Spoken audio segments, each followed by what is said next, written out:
खुलुमबाय स्टुडिअ दं आं राजीव बसुमतारी आशा कर्मी आरो अंगनाबादी मावथि बिथांमोननि साननाया जाफुंनायनि लामायाव नंगौ बे समाव नोंथांमोना मिथिगौ दि गोलाव बोसोरनिफ्राय रायजोआव अंगनाबादीनि मावथि थामहिनबा ओंखाम संग्रा मावथिजों लोगोसे आशा कर्मी बिथांमोना गावसोरनि बेथनखौ बांहोनांगौनि दाबियाव गोबां मानि सोमावसारबोदों गोबां मानि दाबि खालामबोदों गोबां मानि मेमोरेन्डाम होबोदों नाथाय फेलें जाबोदोंमोन नाथाय दिनैनि समाव रायजोनि गिबि मन्त्रि डक्टर हिमन्त बिश्व शर्मा बिथाङा गोख्रों बाथ्राजों लोगोसे खौरांगिरि मेल लानायनि गेजेरजों केबिनेट मेल लानायनि उनावनो बाथ्रा बुंदों आशा कर्मी थामहिनबा आशा मावथिजों लोगोसे अंगनाबादीनि गोबां मावथिफोरनि थाखाय बाथ्रा बुंदों जेराव अंगनाबादीनि मावथि लोगोसे आशा बिथांमोना जाबायदि डिमान्ड खालामदों जाबायदि दाबि खालामदों बैबायदि होनो हायाब्लाबो नाथाय फैबाय थानाय समाव आशा कर्मी थामहिनबा आशा मावथिजों लोगोसे अंगनाबादीनि ओंखाम संनाय मावथि आरो हेल्पार बिथांमोननि थाखाय फैबाय थानाय बाजेटआव बिथांमोननि थाखाय बाजेट लाफागोनखौ गोख्रों बाथ्रा बुंदों रायजोनि गिबि मन्त्रि डक्टर हिमन्त बिश्व शर्मा बिथाङा बे समाव नंगौ बे समाव नोंथांमोना मिथिगौ दि थांनाय गोलाव बोसोरनिफ्राय अंगनाबादीनि मावथिजों लोगोसे आशा कर्मी बिथांमोना रायजोआव गोबां मानि सोमावसारबोदों गोबां मानि दाबि खालामदों बिथांमोना गोबां मानि दाबि खालामनानै जिल्ला बेंगिरिनियाव मेमोरेन्डाम गथायबोदों नाथाय फेलें जाबोबाय थादोंमोन नाथाय जोबथायाव दिनै आशा कर्मीजों लोगोसे माखासे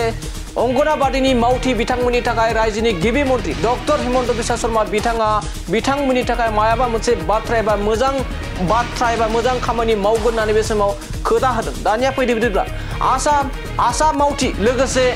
अंगनाबादी मावथि बिथांमोननि थाखाय माबायदि फैबाय थानाय समाव राहा लागोन बिथाङा मा फोरमायदों जों रायजोनि गिबि मन्त्रि डक्टर हिमन्त बिश्व शर्मा बिथांनि खौरांगिरि मेलनि गेजेरजों एबा हेफाजाबजों जों आबुङै मिथिना लानि जे आमार अंगनबाड़ी सहायिका कर्मीসকলে आशा कर्मीসকলে আৰু মধ্যাহ্ন ভোজনৰ ৰান্ধনীসমূহে কিছু তেওঁলোকে বেতন বঢ়াবৰ কাৰণে বিভিন্ন সময়ত চৰকাৰৰ ওচৰত দাবী জনাই আহিছে কিন্তু আমাৰ হাততো ইমান টকা পইচা নাই যে তেওঁলোকৰ দাবীসমূহ আমি পোনছাতে গ্ৰহণ কৰিব পাৰো আমাৰ বিত্ত মন্ত্ৰী অজন্তা নেওগ মন্ত্ৰী পীযুষ হাজৰিকা আৰু মন্ত্ৰী অশোক সিংঘাল এই যিখিনি আমাৰ ডিপাৰ্টমেন্ট ইয়াত ইনভলভ হৈ আছে এই তেওঁলোকক লৈ আমি এখন সৰু কমিটি কৰি দিছো যাতে বাজেটৰ সময়ত বা বাজেটৰ পিছত উপযুক্ত সময়ত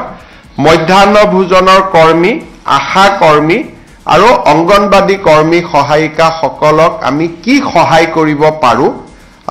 তেওঁলোকে যিমান খুজিছে আমি তো সিমান কৰিব নোৱাৰো কিন্তু কি সহায় কৰিব পাৰো তাৰ বিষয়ে তেওঁলোকে বিবেচনা কৰি চৰকাৰক এটা প্ৰস্তাৱ আগবঢ়াব আজি কেবিনেটত মূলত এইকেইটাই সিদ্ধান্ত হ'ল